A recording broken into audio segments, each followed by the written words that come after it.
नमस्कार, मैं विवेकानंद और आप देख रहे हैं news for nation. Bihar NDA में घमासान है, जेडीयू और लोजपा आमने सामने हैं। ऐसी स्थिति में अब लोजपा ने आज आपात बैठक बुलाई थी। चिराग पासवान जो पार्टी के सुप्रीमो हैं, वे कल शाम ही पटना पहुंच गए और पटना पहुंचने के बाद आज सुबह बैठक बुलाई थी। प्रदेश कार्यालय में आयोजित बैठक में पार्टी के वरिष्ठ नेता शामिल हुए।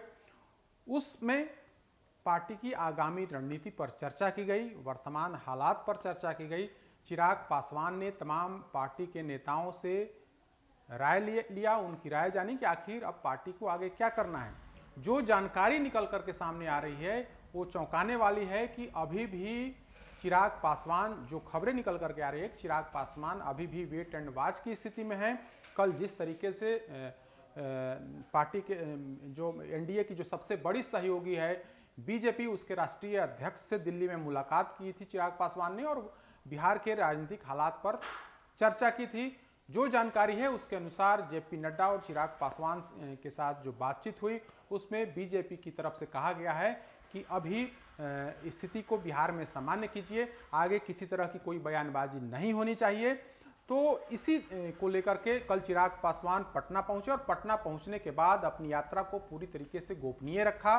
पटना आने के बाद भी किसी को कानों कान भनक नहीं लगी। रात में लोगों को यह जानकारी हुई कि चिराग पासवान पटना पहुंच गए हैं और पटना पहुंचने के बाद अपने पार्टी नेताओं की एक आपात बैठक बुलाई है। उस बैठक में तमाम जो वरीय नेता हैं उनको पार्टी दफ्तर में बुलाया गया है।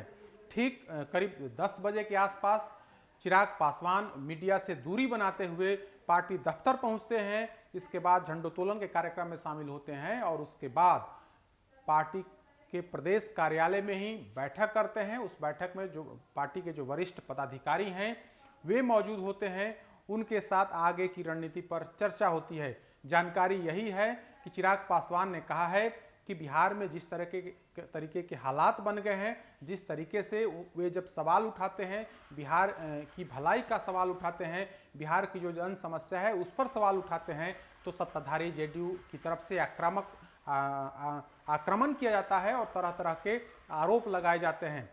तो इस पर तमाम नेताओं से राय मांगी गई। चिराग पासवान ने तमाम नेताओं से बातचीत की। इसके बाद यह रणनीति बनी कि जेडीयू के साथ रिश्ता रखना है या फिर आगे क्या कुछ निर्णय लेना है। इसके लिए बहुत जल्द जो पार्टी के कोर कमेटी है, जो पार्टी का संसदीय बोर्ड है, संसदीय बोर्ड की बैठक बुलाई जाएगी और उसी बैठक में तय होगी कि आगे अब क्या कदम उठाना है, क्या निर्णय लेना है।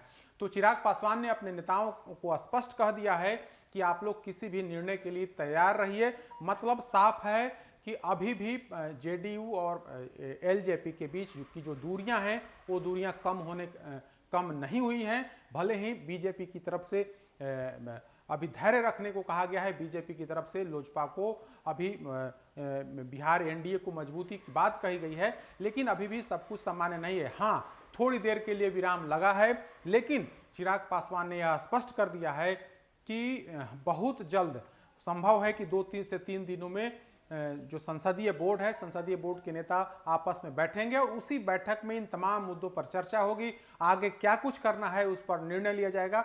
तो कुछ देर और जो है अभी इंतजार करना होगा, कुछ दिन और इंतजार करना होगा और उसके बाद जो है लोजपा अपना आगे का पत्ता जो है सो खोलेगी। हम आपको बताएं कि मीटिंग की जब समाप्ति हुई उसके बाद भी चिराग पासवान पूरी तरीके से दूरी बनाए रखे।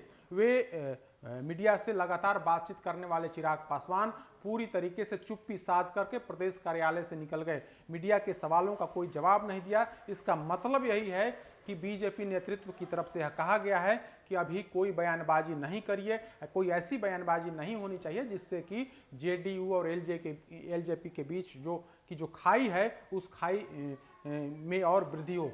तो इसी के मद्देनजर लोजपा की तरफ से पूरी तरीके से अब चुप्पी साध ली गई है। पार्टी सुप्रीमो पटना में होने के बाद भी पूरी तरीके से मौन है। बात बात पर ट्वीट करने वाले तेजस्वी चिराग पासवान पूरी तरीके से चुप हैं, एक भी सवालों का उन्होंने जवाब नहीं दिया। तो कुल मिलाकर के कहें तो अभी भी सस्पेंस जो है वो बरकरार है। चिराग पासवान अभी भी वेट एंड वॉच की स्थिति में है। अब देखिए आने वाले 2 से 3 दिनों में अब चिराग पासवान का लोजपा का क्या स्टैंड होता है। अधिक अपडेट्स के लिए देखते रहिए न्यूज़ फॉर नेशन। नमस्कार।